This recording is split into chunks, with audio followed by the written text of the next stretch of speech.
into history that's ever existed. Because explain away that. Yeah. With ancient people with stone tools or copper. Like, explain that away. They'd probably try, mate, because it already doesn't make sense, their explanation for the construction of the pyramids being wooden sledges and stone chisels or whatever they say. It already doesn't make sense. It's already so ridiculous that I wouldn't even be surprised if they tried to explain away these it'll discredit them. Because the problem is, if it does indicate that the pyramid is something other than a tomb, you know...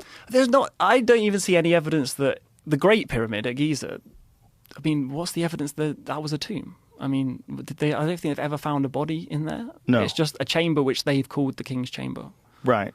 I mean, I'm not an expert in ancient Egypt by any respect, but it's always baffled me that they're so determined that the pyramids are tombs just because some later pyramids have had, mummies and pharaohs and sarcophagi found inside them, but...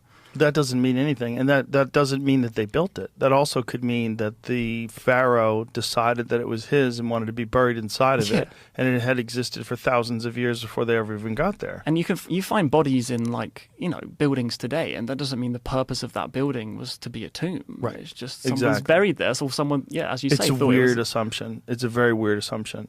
And did you ever read any Christopher Dunn, yeah. Christopher Dunn's work. I know a bit. I haven't read his book, but I know a bit about it. And it's interesting. I mean, he's like a serious guy, isn't he? He's like an engineer. Exactly. And he has quite serious theories that... He thinks it's a power plant. Yeah, which would be crazy, wouldn't it? Especially if you add into that the Graham Hancock's ideas and some of these other people's ideas that perhaps some of these structures are far older. Well, the kind of Orion correlation and the Sphinx... Also, the fact that the deeper you go into the sand, the more sophisticated the building techniques are. Yeah. That gets weird. Like larger stones, like what?